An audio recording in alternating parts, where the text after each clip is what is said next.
Hello and welcome to Westcountry Wanderings. Welcome to one of my monthly vlogs for the month of December 2024. This one a little bit different though, because we'll also be doing a review of a year. I'll be sharing with you what were the top 3 videos. Can you guess what they were in terms of views, the highest number of views on the channel for those? I made some 147 videos this year. I can't believe that, 147 videos in one year. But yeah, I did. I'll also be reviewing this month, the videos we've looked at this month, and reading out the very best of your comments, as well as telling you something about where I am today. Well, today I've decided to come to the Gloucestershire village of Apperley.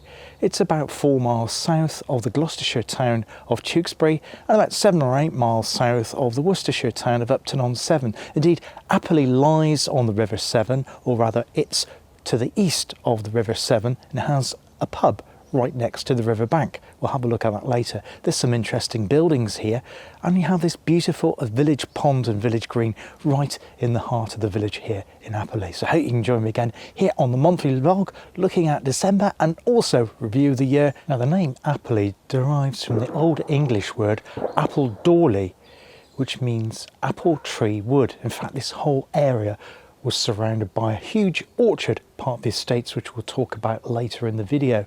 Sadly, a lot of those orchards were destroyed in the 1960s for reasons I don't fully understand. I guess for improving the land for intensive agricultural and arable farming. It's a very fertile landscape here in the Severn Vale, of course, as we discussed when we were walking through it.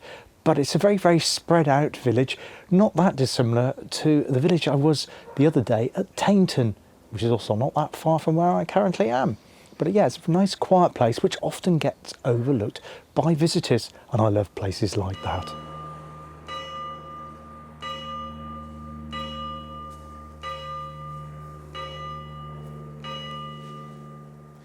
Now, next to the village pond here in the centre of the village here in Apperley is the church. I'll talk more about the church and the history of the Christian community in this village because it's really interesting. Not far from here is Deerhurst, which of course was the site of a Saxon church, still is, and a Saxon monastery and a substantial area of religious community. And that was the heart of the religious community for this area too. And Apperley, up until the 19th century, didn't have its own church. But we'll talk more about that because there is some interesting aspects to the story. So it's a lovely aspect here with the church and the village pond here on the village green. Now, in terms of videos for this month, a lot of it was, of course, dominated by, yes, you guessed it, Christmas. Obviously, we're still in Christmas period. We haven't yet got to 12th night, the Epiphany, when the 3 wise men, kings, were to arrive in Bethlehem there. That happens on the 6th of January, of course. So we're still in that mid-period between the two. There were lots of videos on the channel looking at Christmas, and the first one was over at the city of Hereford, about 20 miles to the northwest of where I currently am, here in Apperley. Now, that was a huge event. It was an event of switching on the Christmas lights in the city of Hereford. So I headed over to Hereford. It was really exciting because they had a group there called Eternal from, well, you probably remember them from the early 2000s. And they were going to be switching on the lights there with the mayor and also a group, well, virtually a group called Blue. And I had the magnificent spectacle of the music in the centre stage there. We had a look around the cathedral, looking at the Mappa Mundi and the lights being switched on. I had a great comment on that because the event was actually organised by a local radio station based in, well, just outside the Westcountry Wanderings area in Ludlow, but they cover the whole of Herefordshire as well as Worcestershire and Gloucestershire, and that station is Sunshine Radio. And I had a comment from them in that video, on that video, and they write, "Great video, Paul, Westcountry Wanderings. Thank you for visiting our beautiful city of Hereford. Hope you enjoyed the light switch on." Thank you very much, Sunshine Radio. I also had a comment from Jim Nichols, who runs a kite channel in New Zealand. Thanks, Paul. Some nice light, very attractive tree. I've recently watched a few videos of the numerous $1 million displays of Christmas decorations in Singapore, but I prefer the more simple and modest English displays which bring back a lot of memories for me. Thank you very much for that, Jim. And I'll share a link to Jim's YouTube channel in the description of today's video. Now, one of the most popular strands that I do here on Westcountry Wanderings is my Lost Railway Walk series. We actually started off a couple of years ago now with a present from my daughter, a book called Lost Railway Walks. And now we've arrived at video number 18 in that series, and it was part 3, looking at remnants of the Midland and South Western Junction Railway. That's always a mouthful, isn't it? Which ran from the town of Cheltenham down to the south coast, effectively Southampton. Well, it shared London and South Western Junction Railway. Looking at aspects of that. And the most latest one that arrived this month was a section between Ogbourne and Marlborough in Wiltshire. Quite a bit to see. It's a wonderful walk. It's now a proper path, so it's a cycleway and walkway heading from the southern part of the town of Swindon down to the lovely Wiltshire town of Marlborough. Quite a bit to see in that, and I shared lots of images that I found in various books that I have looking at the Midland South Western Junction Railway. Anyway, I had a great comment on that from Grant Bain. Thank you very much for your comment, Grant. And Grant writes, amazing to see the tunnel portal. Yes, I did have a scrabble to find that. I'll talk more about that in a moment. Well done for finding that. This is one of my favourite Lorca walks, and I can understand why, Grant. I have done it many times. You were probably looking at the River Kennet, which flows under the railway near the A4 road. The lost section of the M and SWJR and Chiselden is worth a look too. Yes, thanks very much for that, Grant. So Grant issued a clarification there, because I did a subtitle saying it was another river, which has gone up my head now, but it was actually the River Kennet, which is obviously a much wider river, which goes underneath the railway track bed, what remains of the railway track there, on a substantial bridge, which is the original railway bridge. So thanks for clarifying that, Grant.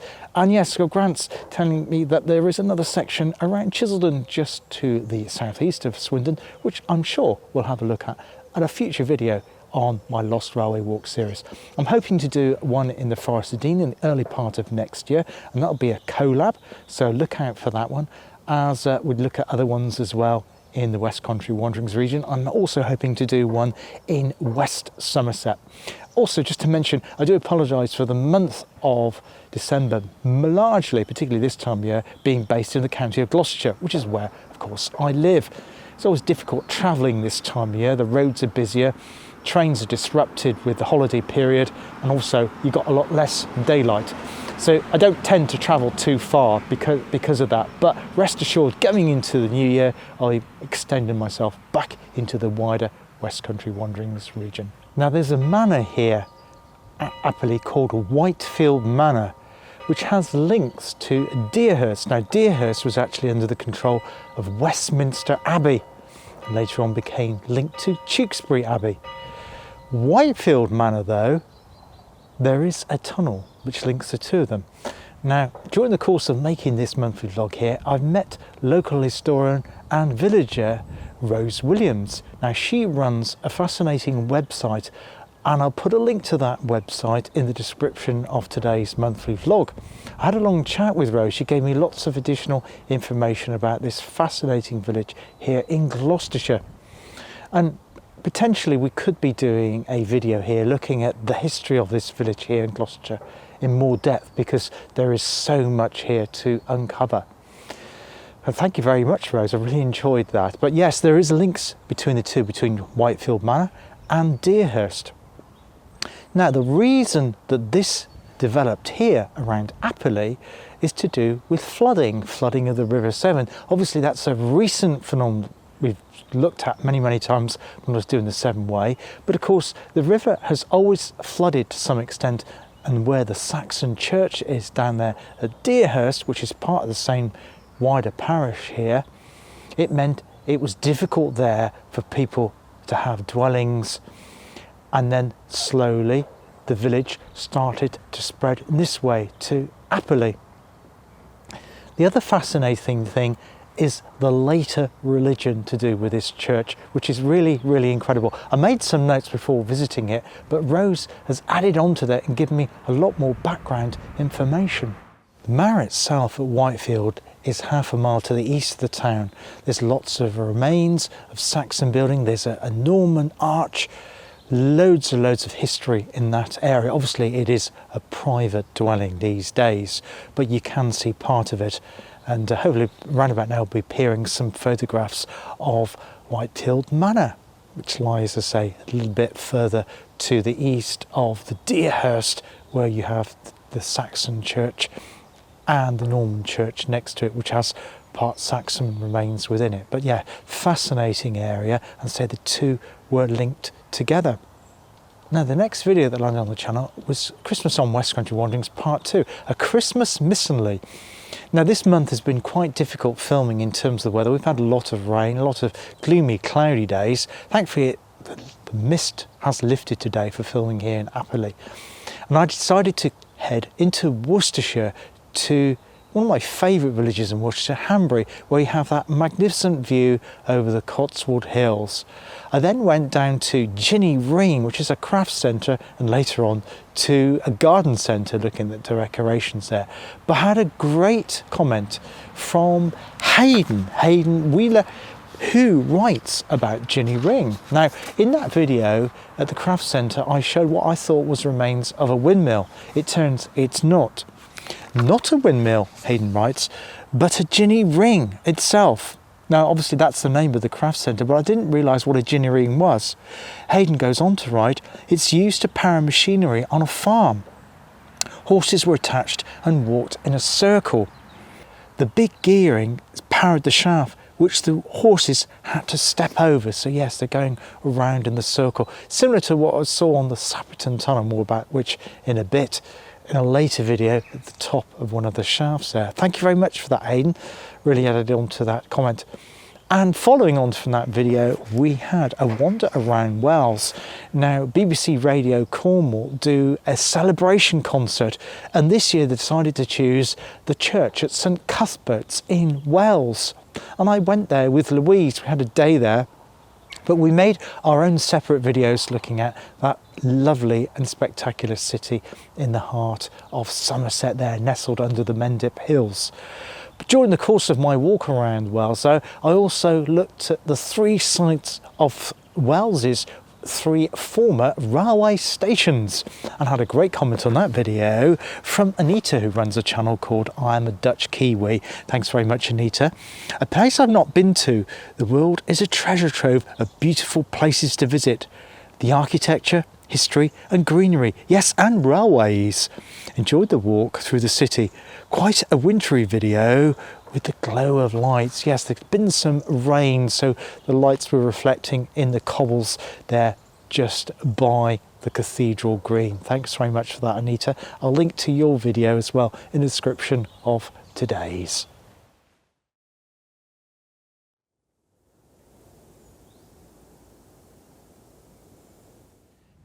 In the 17th century, the Moravian Church of the British province started a settlement here. In fact, they built a chapel here. Now, talking to Rose, a local historian from the village, she went on to explain what happened there. They actually persuaded lots of people from Deerhurst and here in Apperley to move with them after becoming part of their Christian community over to Utah in Salt Lake City there in the United States of America. And they were promised a new life, a new way of life living there. Unfortunately, it didn't work out for some of them, and they decided to come back to the village. But that was the start of the community here in the 17th century. The present day church that's here hadn't even been built then, because the settlement was all based around Deerhurst near the banks of the River Severn. But yeah, that's a fascinating aspect to it. I'd not heard of the Moravian Church of the British province before, but obviously that's got links to the present day Mormons Church of the Latter-day Saints, of course. But yeah, starting this rather remote part of Gloucestershire and then being persuaded to go to the other side of the Atlantic. I'm not sure how they managed to do that, what they were promised them to go over, but amazing. It wasn't until the 1850s that Mr. Penrose decided that Apperley, which had now started to grow up, needed a church of its own, a Church of England church of its own. And he had one built right here, adjacent to this woodland, which is now a garden of remembrance just on the edge there of the graveyard. And he decided to have that built using local bricks. In fact, what he did was he set up a local brickworks in the heart of the parish to have it built. So it's unlike other churches in the area. In fact, some of the other houses that surround the church were built using the same bricks from the small brickworks here set up in the middle of the 19th century. When the church was originally built, though, it was effectively a chapel. It didn't have the tower and the bell that you heard earlier in the video.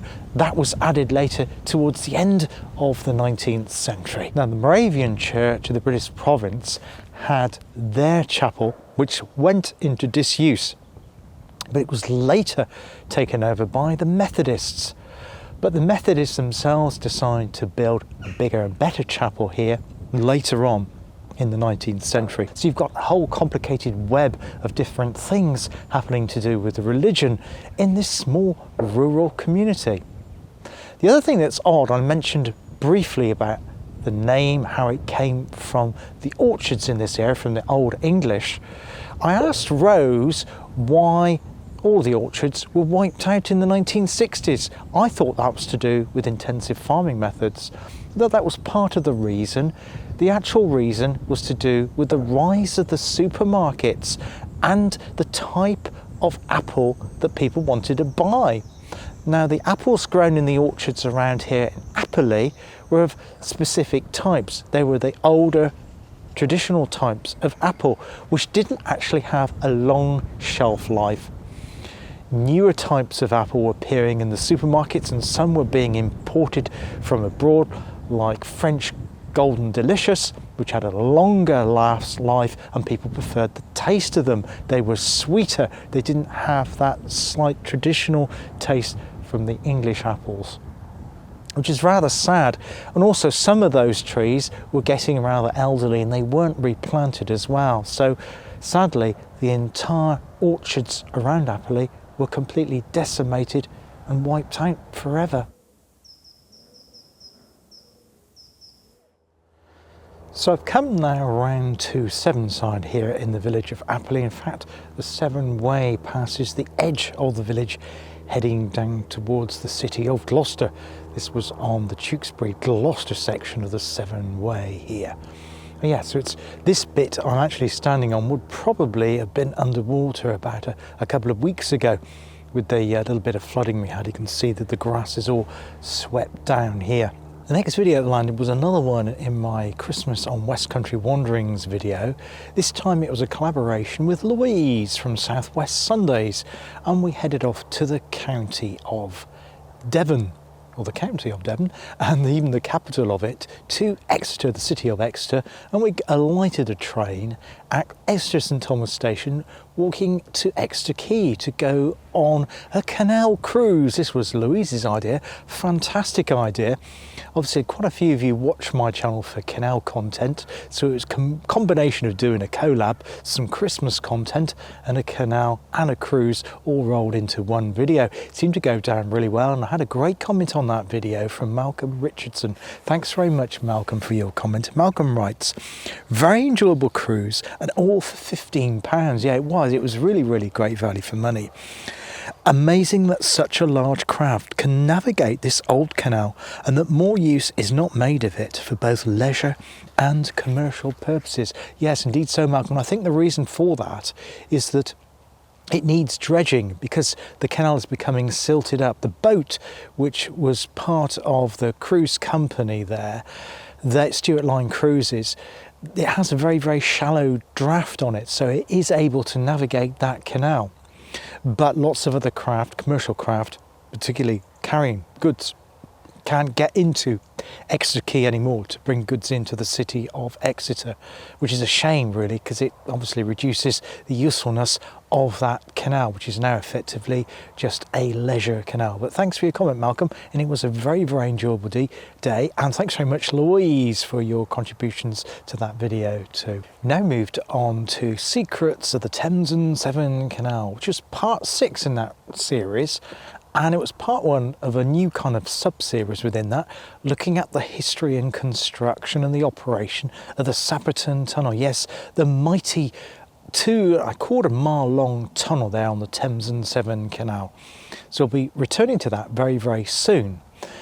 seemed to go down very well. I think it's had about 2,000 views now, that video, and a great comment on that video from David Graham, who asks a rather interesting and fascinating question. And the question was, when the tunnel was in operation, how did they make sure that two canal boats travelling in opposite directions didn't meet? Were there passing places in the tunnel? That's a fascinating question. And I had an idea of the answer, but I dived into Humphrey Household's book, his excellent History of the Thames and Severn Canal, to give David a precise answer to it. The first part, or the latter part of his question, is there passing places in the tunnel? Well, no, there aren't. There's no kind of canal equivalent of a passing loop, so two narrow boats, barges can pass. You can't do that in the tunnel, unfortunately. Humphrey Household writes in his book, as barges could not pass in the tunnel, entry at other end was restricted to fixed time points. Say, for example, 8 to 11 to go from Sapperton to Coates, and 1 to 4 from Coates direction to Sapperton. Also, no more than 3 passages in each direction were possible, and in each 24-hour period. Like today, travel at night time was completely forbidden. So that's Humphrey Household's reply to it. Indeed, that is the same case with lots of other longer canal tunnels on the network today. Thanks very much for that great question, comment there, David. Brilliant. Now, just dipping a toe into 2025. So this is probably landing on New Year's Eve. So a very, very happy new year. We're coming up, so I don't know if you're staying up to midnight, but just dipping my toe into 2025 for a moment. What will be coming up? Well, the aforementioned Sapperton Tunnel Part 2 video will be coming up. That's one of the many things landing on the channel. I'll also be doing the Cotswold Canals Update Part 17, looking at the restoration of that and what's going to be happening with the Messing Mile. That's going to be coming up soon. I want to go back to the Portishead Railway as well and looking at part 3, which will be from Clifton Bridge Station right into the city centre. So that's going to be landing probably in January or early February. There'll be another Lost Railway Walks on the Midland and South Western Junction Railway, part 4. I do hope to return to the Geo Parkway as well. And I do hope to bring you some content from the coast. It's really difficult doing coastal content, because particularly where I live in Gloucestershire this time of year. I briefly saw it when I arrived at Exmouth with the video I did with Louise, but by the time we got to Exmouth it was in darkness. But certainly hope to bring you something from the coast again very soon. I also want to do a couple of new videos, new strands. One of them is looking at mysteries of villages in the 3 counties, namely Worcestershire, Herefordshire, and where we are here in Gloucestershire. And there's so much history in this village of Apperley. And as I say, I'd like to do a longer video looking at Apperley, because there really is a lot here. So that might be a new thing coming up.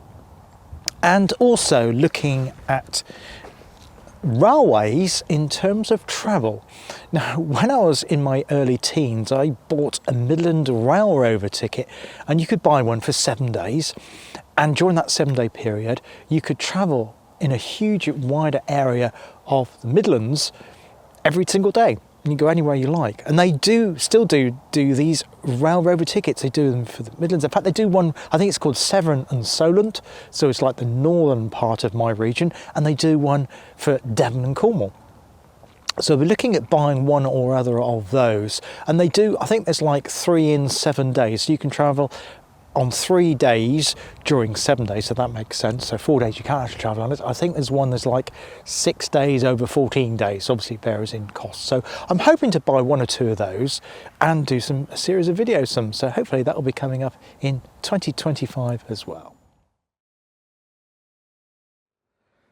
So this is Rightfield Manor House, which is just there. And I say it was around the time of the Edward the Confessor's time, and it is moated, so there's a moat running around here.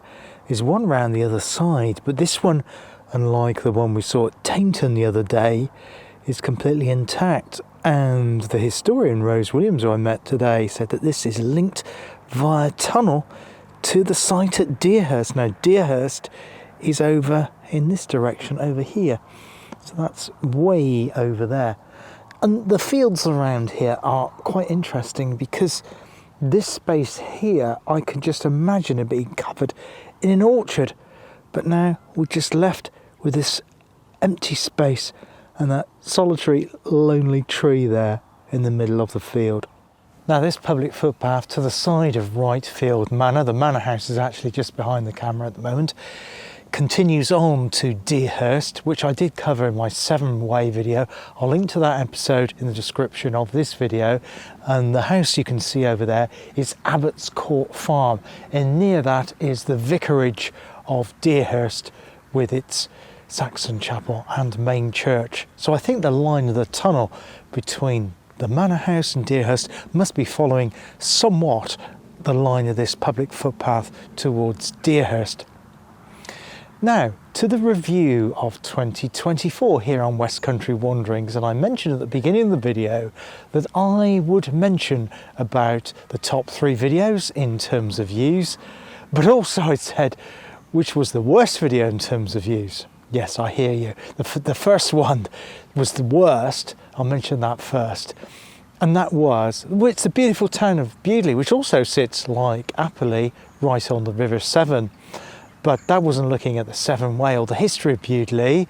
It was the night before Bewdley Carnival, and I decided to go there. I'd actually been filming another video in the area.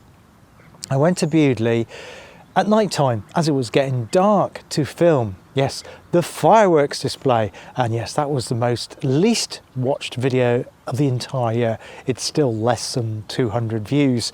I hear you. Yes, you don't want firework content on my channel. I just thought it would be nice to promote Bewdley Carnival, but I guess you don't want to see fireworks. So don't worry, I won't be showing fireworks again here on Westcountry Wanderings. But what were the top 3? Did you get what they were?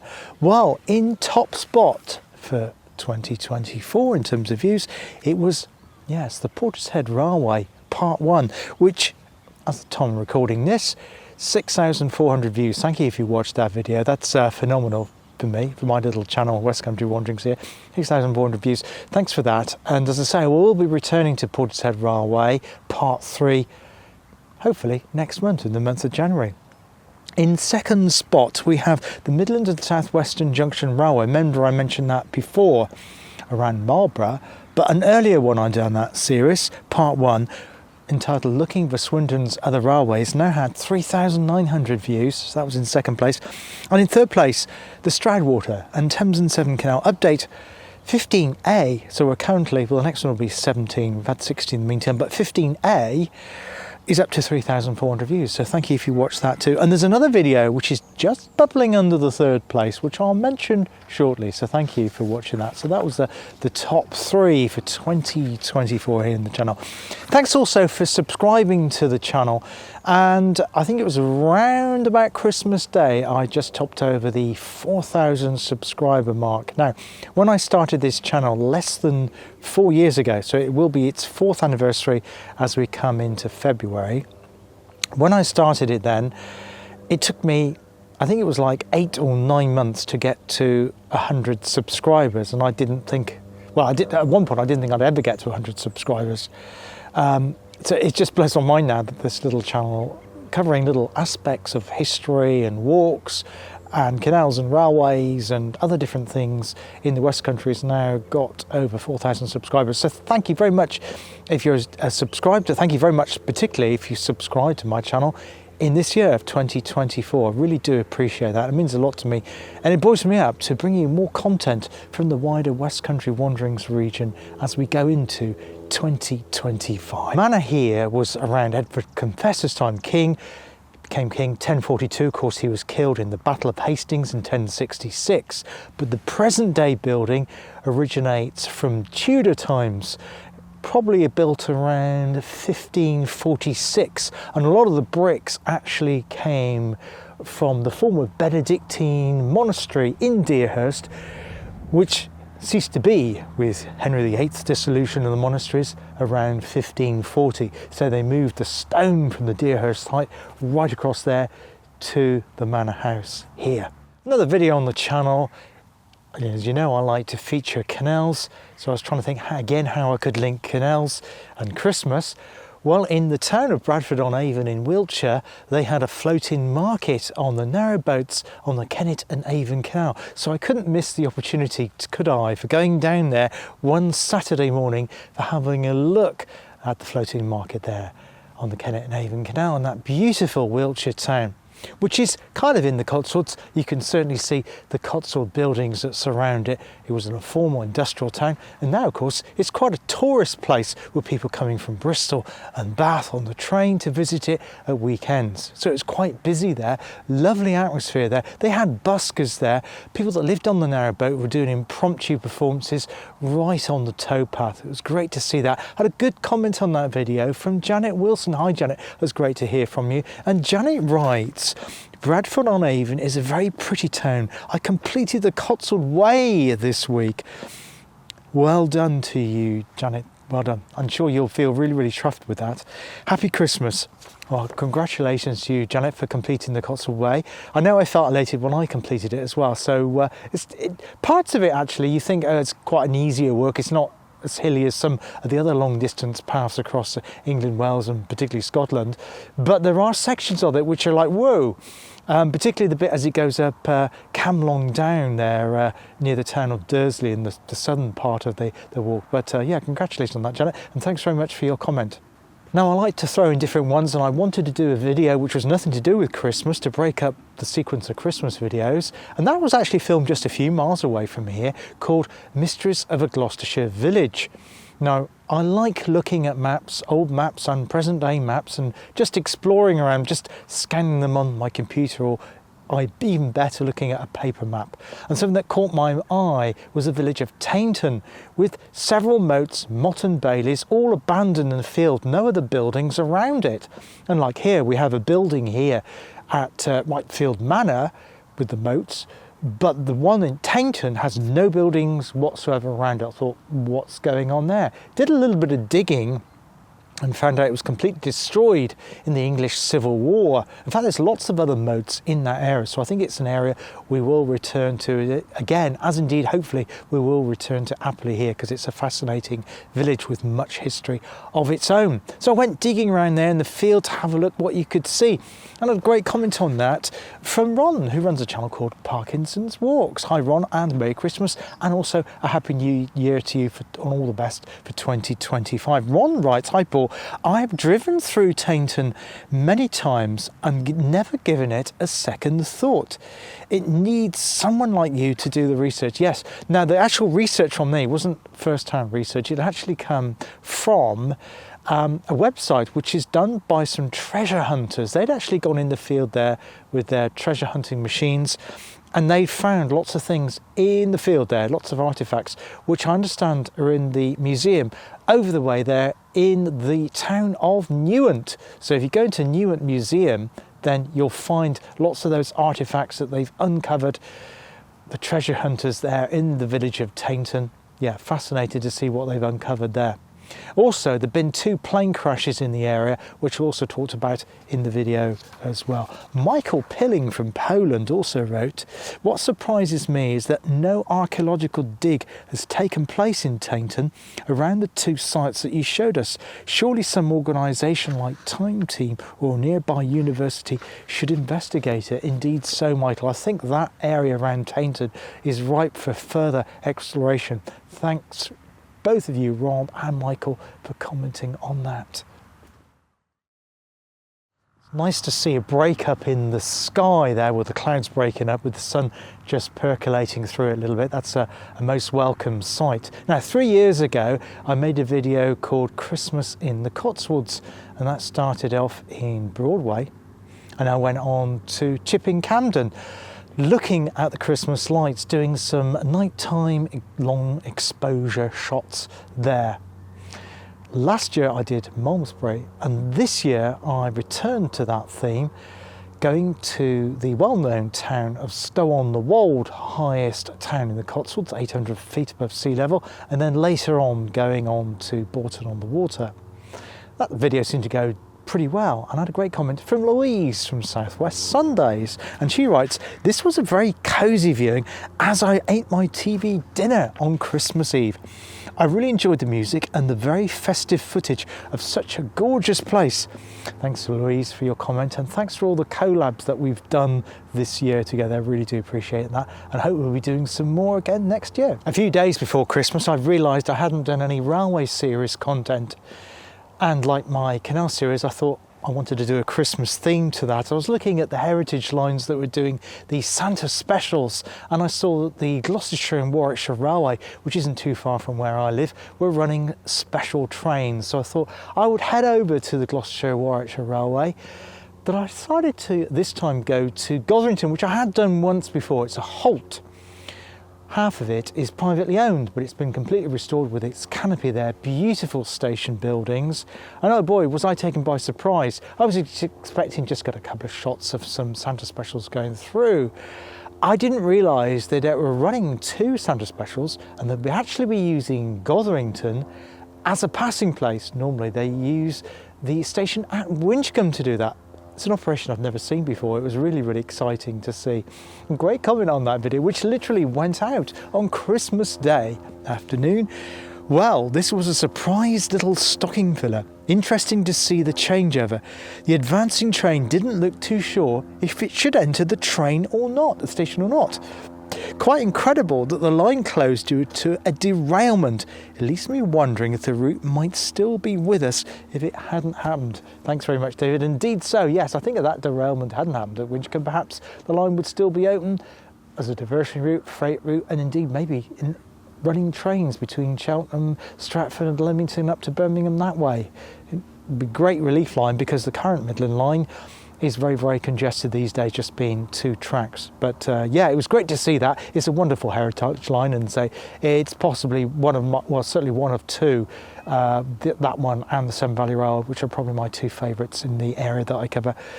We'll be returning to railways again very soon during the month of January. And finally for this month, and indeed finally the year, apart from this monthly and review of the year, but more about the review of the year in a bit, was the video looking at the Cotswold Walk, which I did on Boxing Day, from the village of Broad Camden to the town of Chipping Camden and back again. It was a rather misty walk.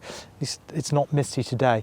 And that video, well, it seemed to go down pretty well. It's still getting comments at the moment. I'm sorry, I haven't had time to reply to the comments yet, so I'd apologise for the lateness of replying to comments on that video. But a great comment from Malcolm Richardson again. Lovely walk in damp, misty conditions. Some years ago, I took a bus to Mickleton, which is the most northerly village in Gloucestershire, from Moreton-in-Marsh, and had a very pleasant walk to Chipping Camden via Dover's Hill. I hadn't visited Broadcampton. Maybe I should. Yes, it's an excellent, excellent village, which I can't recommend highly enough, Malcolm. So if you do in that way again, then highly recommend you have a look at that. Thank you. Now I'd like to return to the Cotswold Walk video that I did on Boxing Day from Chipping Camden, or rather Broadcampton, Chipping Camden, because I hadn't done loads of research for that video. I was aware of Chipping Camden House and the very philanthropic mill owner who was wealthy, married somebody equally wealthy, and was the owner of Chipping Camden House, and that area later got destroyed in the English Civil War. When I was doing the editing and digging into more of that, I uncovered the fact that those grounds had something very significant, which you might find interesting if you follow my channel regularly. Now, going back to my Secrets of the Stroud Water, I looked at a gentleman called Mr. Cambridge, who was a poet who owned Whitminster House, and he had built an ornamental canal. He wanted his house and grounds to look like the Palace of Versailles. In fact, he invited the Prince of Wales over to look at his fabulous construction down to Framalode from Whitminster, which was kind of one of the first Stroud Waters before the present day Stroud Water Canal as we know it today. And I was led to believe that was one of the earliest ornamental canals in the United Kingdom. Not so in the grounds of Camden House. In the 15th century, there was another, much earlier ornamental canal. I haven't uncovered the full story of it yet. In one of the websites, it says that no engraving of the house or plan exists. Well, this is not true, because I'm going to put on screen now something I've found. and you'll see that there. You can just make out what I think is the edge of the ornamental canal in the grounds of Camden House, some possibly 150, 200 years maybe prior to Mr. Cambridge's one in Whitminster along the Stroud Water. I just found that absolutely fascinating. Now, to close off this review of both the month and the year, I'd like to look back on some of the most enjoyable videos which I've really enjoyed making. So it's not in terms of how they've been viewed, the number of views or length of comments, but ones I've really enjoyed bringing to you on your YouTube screen, whether it be your mobile, your tablet, your laptop or your TV, whether it's one of those big jobs on the wall you're looking at YouTube. Whatever it is, it doesn't really matter the size of it. I always think it's content that's the important thing, and is it interesting enough? Hopefully there will be. And the top video that I think I enjoyed making the most this year in 2024, if we say goodbye to the year, was Cornwall in winter. Now, I actually made this last January. It was a trip I did on the bus from Liscar. There was no trains that particular day because it was a Sunday. I caught the bus to Loo, and there was no one there. Now, Loo is a very touristy place. It's usually heaving with tourists, and I went there with my daughter and we had a lovely leisurely look around the town of Loo. That's lots of L's, isn't it? Which I really enjoyed, and my daughter did too, and the lighting was wonderful. I managed to get some photographs of it and I just loved it. I just really enjoyed the atmosphere there on that day. Some moments are just magical in time, aren't they? And that was my favourite video this year, which was made, well, nearly a year ago now, as I say, back in January of 2024. The next video I most enjoyed was Lost Railway Walks Part 9, and this was Part 2 of the Ross-on-Wye to Monmouth line. Monmouth obviously being in Wales, but Ross-on-Wye in Herefordshire. And there was a bit of snow on the ground. It was very frosty, and it was just a magical walk through a wintry landscape, crossing between the Gloucestershire and Herefordshire borders, following the line of an old railway line. I just loved it. Discovering around, I think it was around Lidbrook, you had Lidbrook Junction there. There was also a wire factory that made wire for the First World War, amongst many other things, but you could make out lots of it. You can make out where the signal boxes were, the signal posts, the platforms, the remains of the factory. There was so much history there, tunnels. Yeah, I think it had everything. I loved making that video, and it was just something you can research things and hope it's going to be a really good video, but sometimes you just can't account for what you're going to see on the ground when you make them, and I just loved making that. And the next one was the Dorset coast. Again, I think it was February, towards the end of February of this year I made that video. I drove down to Ypres on the Dorset coast there and walked into West Bay. Well, Ypres was really nice, peaceful and quiet. It was a nice crisp morning, and it was just the sea was just beautiful. I remember sitting on the beach with no one else around, having a cup of tea and a biscuit. Again, it's just one of those magical moments. I loved that, and we'll hope to bring you some more southwest coast walks during the course of 2025. The fourth video I enjoyed making was the source of the River Tamar. I was actually on holiday making this video in May. I was having a break in North Devon. And the source of the River Tamar obviously lies between Devon and Cornwall by its very nature, because for the most part it's the dividing line between the two counties, Duchy of Cornwall and the county of Devon. And it's wonderful seeing that stone, which is quite new there, created by a local artist, marking the source of the River Tamar. And in that video also I walked along part of the Bude Canal, so it wasn't just about the river, it was part of the Bude Canal, sections of which I'd not walked before, so that was just a wonderful experience. Again, it was a really nice day. I was making the best videos usually are, they turned out to be nice days. And finally, the fifth most enjoyable video for the month of 2024 was Topsham, which is a collab I did with Louise from Southwest Sundays. We hopped down there to Topsham and we had a wonderful explore around that most fascinating of Devon towns, former trading port, the port of Exeter. Obviously, trade used to go up to Exeter, but as it became silted up, Topsham was used more and more. And it's all those Dutch architecture you see around the town there. But yeah, that was my top 5 that I enjoyed making the most. And yeah, I loved making, don't get me wrong, I loved making all of them.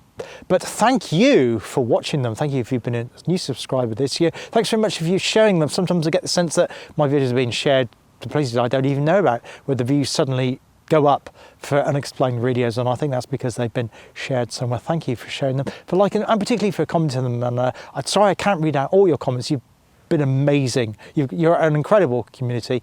To me, Westcountry Wanderings viewers, your comments are brilliant. They're very knowledgeable, they're very understanding, and I can tell you enjoy my videos as well. So, and also you have a fascination about this part of the world, which I, as you know, I love, and sharing with you here on YouTube. Thanks very much for the month of December, and indeed that's the end of 2024 here on Westcountry Wanderings, but there'll be some new content early in January as we go into the new year. Lots of different things coming up. Hope you can join me for that.